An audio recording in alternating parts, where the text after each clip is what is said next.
हाँ, तो मुझे पता है जितने भी लोग इस वीडियो को देख रहे हो तुम लोग एक नंबर के बैड मोस हो, क्योंकि 1 महीने एग्जाम बचा है और अब तुम पढ़ने के लिए आए हो।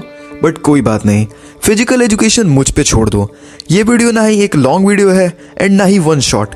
ये है फिजिकल एजुकेशन के चैप्टर 1 का एक परफेक्ट डिटेल्ड वीडियो। वैसे पहले वीडियो तो इसीलिए बातचीत ज्यादा कर ली, अब स्टार्ट करते हैं। ओके, तो फर्स्ट चैप्टर का नाम है फंक्शन ऑफ स्पोर्टिंग इवेंट्स, और हम इस चैप्टर में सिर्फ वही पढ़ेंगे जो इस चैप्टर के सबसे इंपॉर्टेंट पॉइंट्स है, क्योंकि कचरा नहीं भरना है यार दिमाग में। तो समझते हैं पहले टॉपिक को, कॉस-पीडी, यानी कि कंट्रोलिंग, ऑर्गेनाइजिंग, स्टाफिंग, प्लानिंग और डायरेक्टिंग। तो सबसे पहले समझते हैं हम लोग प्लानिंग को। अब प्लानिंग तो तुम लोगों को पता ही होगी यार, बैड मोस्ट लोगों को प्लानिंग के बारे में सब कुछ पता होता है। जैसे कि अगर तुम्हें किसी बंदे को मारना है तो तुम्हें कहाँ पे मारना है, कितने बंदे चाहिए होंगे और कैसे मारना है, हाथ तोड़ने हैं, पैर तोड़ने हैं, ये सारी चीजें तुम प्लान पहले से करके रखते हो। ठीक है ना, तुम लोग समझ रहे हो ना। अब उसके बाद है डायरेक्टिंग। अब देखो यार, एक स्पोर्ट इवेंट ऑर्गेनाइज करने के लिए हमें बहुत सारे लोगों की जरूरत होगी, और जितने जो लोग होंगे उन्हें हम लोग स्टाफ्स बोलेंगे। एंड सारे स्टाफ्स का एक डायरेक्टर होगा जो उन सबको कोऑर्डिनेट करेगा, उन सबको बताएगा कि उनको क्या करना है, किस तरीके से करना है। एक तरीके से तुम बोल सकते हो कि उसके पास सारी प्लानिंग होगी। एंड उसके बाद आती है स्टाफिंग। तो स्टाफिंग में हम लोग करेंगे ये कि उसमें जितने भी स्टाफ होंगे, यानी कि जितने भी लोग होंगे, उनकी कैपेबिलिटीज के हिसाब से, आसान भाषा में तुम बोल सकते हो कि भाई जिसकी जो औकात है उसके हिसाब से उसको काम देना, उसी को स्टाफिंग बोलते हैं। अब है ऑर्गेनाइजिंग। ऑर्गेनाइजिंग का सिंपल सा मतलब है, मतलब तुम किस तरीके से ऑर्गेनाइज करोगे उसे, यानी कि उस इवेंट को कराने के लिए ग्राउंड चाहिए होगा, लोगों के रहने के लिए जगह चाहिए होगी, उसमें इक्विपमेंट्स चाहिए होंगे। उन चीज़ों को तुम कैसे ऑर्गेनाइज करते हो, मतलब उसको समझना कि इस इवेंट को कराने के लिए क्या क्या चीज़ें चाहिए होगी, उसी को हम लोग ऑर्गेनाइजिंग बोलते हैं। लास्ट है कंट्रोलिंग, यानी कि अब तुम्हें वॉच करना है कि चीज़ें सही से चल रही है या नहीं, जिसको जिसकी औकात के हिसाब से काम दिया वो सही से कर रहा है कि नहीं। मतलब तुमको एक तरीके से पूरे इवेंट पे एक नज़र रखनी है। जो बहस कर रहा है उसको 2-4 थप्पड़ देने हैं, और जो सही से काम कर रहा है उसकी तारीफ करनी है ताकि वो और भी सही से काम करे। तो इसे बोलते हैं कंट्रोलिंग। कोई रूल्स न तोड़े, कोई डिसिप्लिन न तोड़े। अब दूसरा टॉपिक है कमेटीज। अब इन सब चीज़ों को करने के लिए जितने भी स्टाफ होंगे वो सारे स्टाफ एक जगह पे तो इकट्ठा होंगे नहीं, तो उनकी अलग अलग कमेटीज होंगी। कमेटीज मतलब एक तरीके से तुम एक ग्रुप बोल सकते हो। उन ग्रुप ऑफ पीपल्स को एक नाम दिया जाता है जिसको कमेटी बोलते हैं। बहुत सारी कमेटीज होती हैं, मैं तुमको सारे याद करने के लिए नहीं बोलूँगा क्योंकि मैं भी बैड मौस ही हूँ। सारे याद करके क्या करेंगे, कचरा नहीं भरना है दिमाग में, तो सिर्फ 5 याद कर लो। वैसे मैं तुम्हें बता सब देता हूँ, तुम इसमें से 5 याद कर सकते हो। पहला है पब्लिसिटी कमेटी। ये जो कमेटी है ये सबको बताएगी, एडवर्टाइज करेगी। दूसरा है ट्रांसपोर्टेशन कमेटी, यानी कि जो टीम है उसको लाने के लिए, उसको ले जाने के लिए, जो चीफ गेस्ट है उनको लाने के लिए। तीसरी है डेकोरेशन कमेटी। देखो, डेकोरेशन कमेटी मुझे पता है लड़कियों के हाथ में होती है, बट लड़के भी करते हैं। एंड इस कमेटी में जो डेकोरेशन होता है पूरे इवेंट का, उसको संभाला जाता है।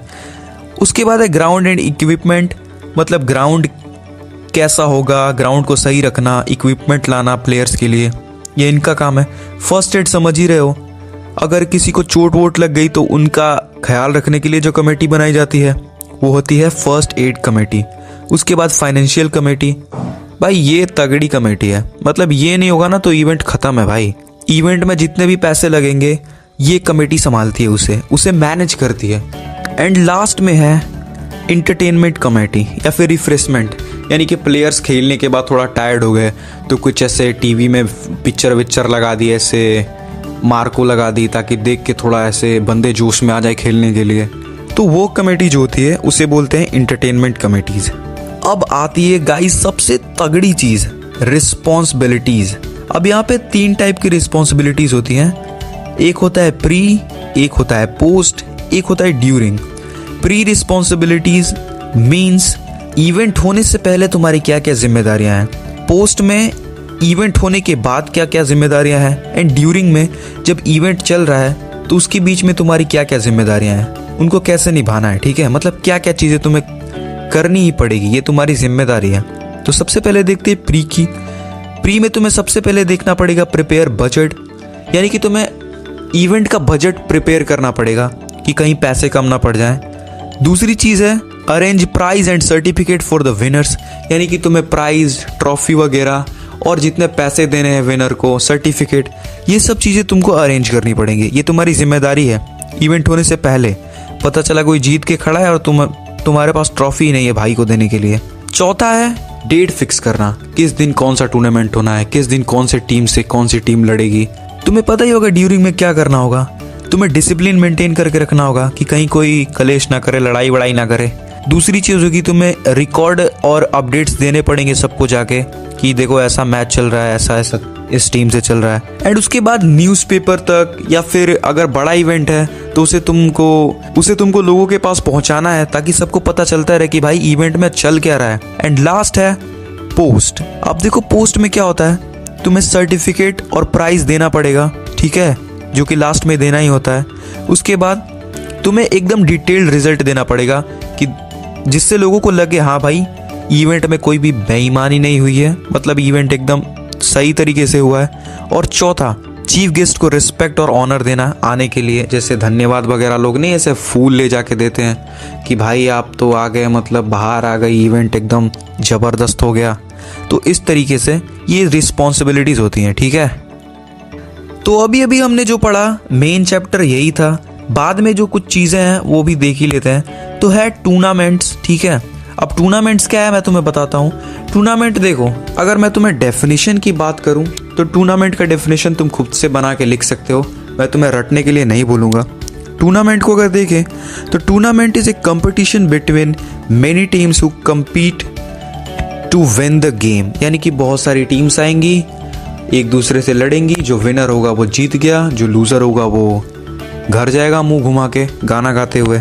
अब गाइस टूर्नामेंट होते हैं 3 टाइप के। पहला होता है नॉकआउट, उसके बाद होता है लीग टूर्नामेंट, एंड तीसरा होता है कॉम्बिनेशन। कॉम्बिनेशन से तुम समझ सकते हो, जिसमें ये दोनों होंगे, नॉकआउट और लीग दोनों मिलते हैं तो होता है कॉम्बिनेशन। नॉकआउट टूर्नामेंट वो होता है जिसमें अगर कोई टीम एक से दूसरे टीम से खेल रही है, अगर वो हार गई तो वो पूरे टूर्नामेंट से बाहर निकल जाएगी।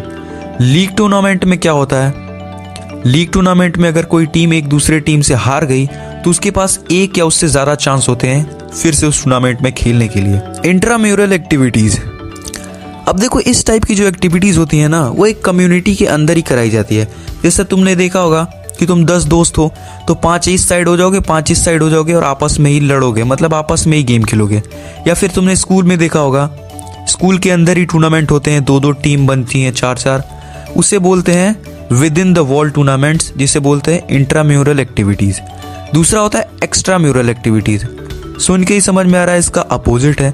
यहाँ पे दूसरे स्कूल से टूर्नामेंट होते हैं, अभी थोड़ी दिन पहले हुआ था, बुरी तरीके से हार के आए हम लोग। स्पोर्ट डे, इनको इसलिए कराया जाता है ताकि लोगों के अंदर हेल्थ से रिलेटेड थोड़ी अवेयरनेस हो, एंड जो लोग एक्चुअल में टैलेंटेड है, जो स्पोर्ट्स में आगे जा सकते हैं, उनको थोड़ा पुश मिले।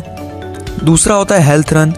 हेल्थ रन ये एकदम सिंपल है, लोगों को हेल्थ के लिए अवेयर करने के लिए, एंड इनसे जितने भी पैसे इकट्ठे होते हैं वो सब चैरिटी को दे दिए जाते हैं। तीसरा होता है रन फॉर फन, इसके पैसे भी चैरिटी को दिए जाते हैं, एंड इसका भी एक ही मोटिव होता है, अवेयरनेस अबाउट हेल्थ। लास्ट होता है रन फॉर स्पेसिफिक कॉजेज, जैसे कहीं पे बाढ़ आ गई, कहीं पे कोई बीमारी फैल गई, एंड सिर्फ उसी चीज़ के लिए वो रन किया जा रहा है, मतलब उसी चीज़ के लिए उसको ऑर्गेनाइज किया जा रहा है ताकि इससे जितनी भी चीज़ें, जितने भी पैसे इकट्ठे हों वो उस कम्युनिटी को हेल्प करने के लिए दिए जाए। रन फॉर यूनिटी, ये सिर्फ ये दिखाने के लिए किया जाता है कि इंसानियत अभी जिंदा है, हम लोग भाई भाई हैं। तो अब चैप्टर हो चुका है ख़त्म, तुम्हें अब एक भी पॉइंट कहीं बाहर से पढ़ने की ज़रूरत नहीं है।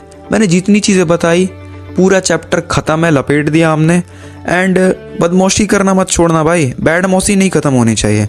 एंड सिर्फ बदमाश लोग ही चैनल को सब्सक्राइब करो, वीडियो को लाइक करो। मिलते हैं अगली वीडियो में, तब तक के लिए